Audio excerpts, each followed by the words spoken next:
রান্না করে খেতে চান তারা একবার এইভাবে রান্না করে দেখবেন, খেতে কিন্তু দুর্দান্ত হয়। আমার মাও কিন্তু এইভাবে রান্না করে দিত, খেতে কিন্তু খুবই ভালো লাগতো। আগের দিনের মানুষরা কিন্তু গরম মশলা বেশি একটা ব্যবহার করতো না।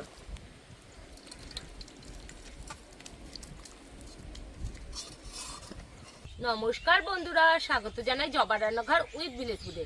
বন্ধুরা, আজকে কাতলা মাছের কারি বানিয়ে দেখাবো। ভিডিওটি সম্পূর্ণ দেখবেন, ভালো লাগলে লাইক কমেন্ট শেয়ার করে দেবেন, ফলো এবং সাবস্ক্রাইব করতে ভুলবেন না কিন্তু। প্রথমে মশলাগুলো বেটে নেব। প্রথমে বাটবো জিরে,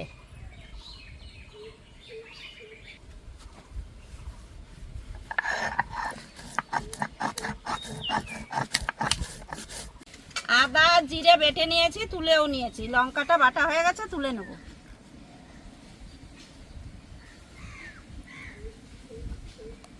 মাছ ম্যারিনেট করে নেব। দিয়ে দেব স্বাদ মতো লবণ, হলুদ গুঁড়ো,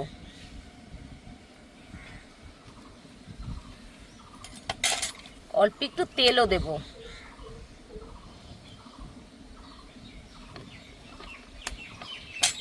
এবার ভালো করে ম্যারিনেট করে নেব।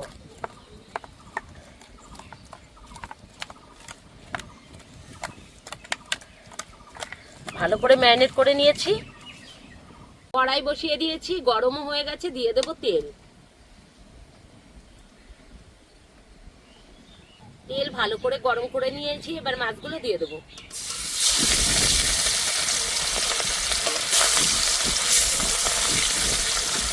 বন্ধুরা, মাছগুলো সাইজটা দেখুন কতটা সুন্দর, বেশ বড় বড়। মাছগুলো উল্টে দেব।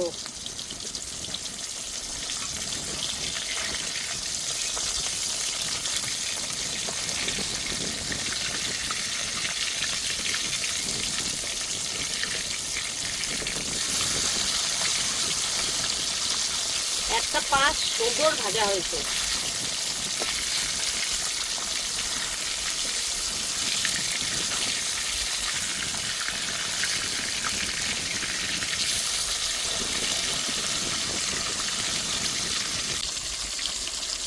মাছগুলো ভাজা হয়ে গেছে, এখন তুলে নেব।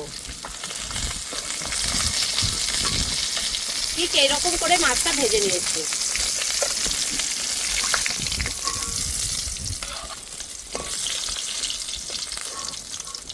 বন্ধুরা, মাছের সাইজটা খুব সুন্দর।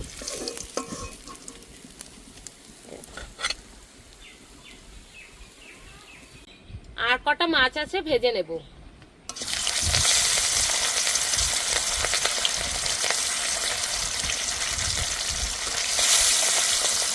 বন্ধুরা, পেঁয়াজ আর টমেটোটা গ্রেট করে নেব।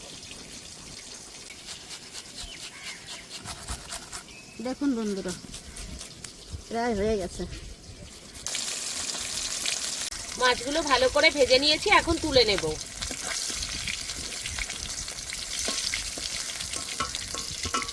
এই দেখুন,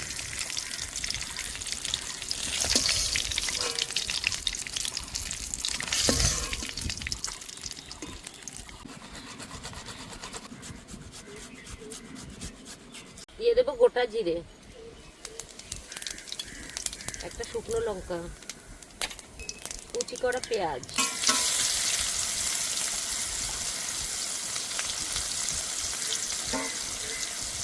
পেঁয়াজটা ভালো করে ভেজে নেব।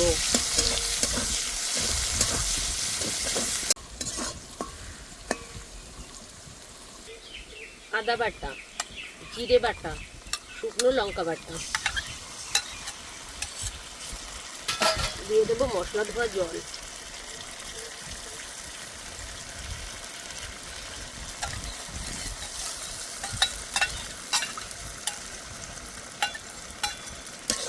এবার ভালো করে কষে নেব।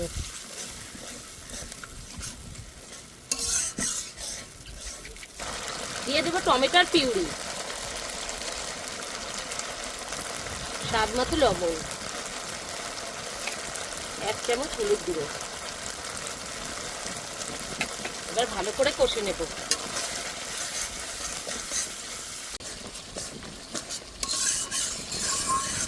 ভালো করে টমেটোটা কষে নিয়েছি। এবার দিয়ে দেবো কাশ্মীরি রেড চিলি পাউডার, অল্প করে দিচ্ছি। হাফ চামচ মতন। আবারও কিছুক্ষণ কষে নেব। মশলা খুব ভালো করে কষতে হবে। মশলা ভালো করে কষে নিয়েছি, ঠিক এই সময় পেঁয়াজ বাটাটা দিয়ে দেব। আর পেঁয়াজ বাটাটা দিয়ে কিন্তু বেশিক্ষণ কষাবো না, অল্প একটু কষাবো। মশলা কিন্তু আগের থেকেই ভালো করে ভেজে নিয়েছি, এবার জল দিয়ে দেব। পেঁয়াজ দেওয়ার পরে কিন্তু বেশি কষাবেন না, এতে করে গন্ধটা খুব সুন্দর থাকে এইভাবে রান্না করলে।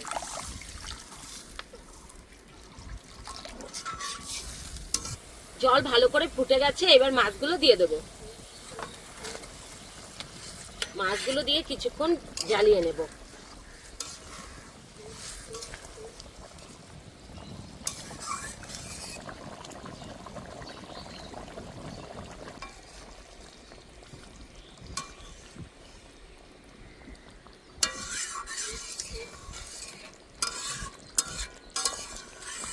বন্ধুরা, রুই মাছ বা কাতলা মাছ দেখবেন, কাতলা মাছ বা রুই মাছের থেকে একটা গন্ধ আসে। যদি কিনা মশলা কষানোর একটু পরে আপনারা পেঁয়াজ বাটাটা দেন, তারপরে জল দিয়ে দেন, তাহলে কিন্তু আর গন্ধটাও আসবে না, সুন্দর একটা পেঁয়াজের গন্ধ আসবে, আর খেতেও কিন্তু দুর্দান্ত হবে। আর যারা আলু বা সবজি দিয়ে না রান্না করে খেতে চান, তারা একবার এইভাবে রান্না করে দেখবেন, খেতে কিন্তু দুর্দান্ত হয়। আমার মাও কিন্তু এইভাবে রান্না করে দিত, খেতে কিন্তু খুবই ভালো লাগতো। আগের দিনের মানুষরা কিন্তু গরম মশলা বেশি একটা ব্যবহার করতো না। তো নামিয়ে দিচ্ছি, হয়ে গেছে।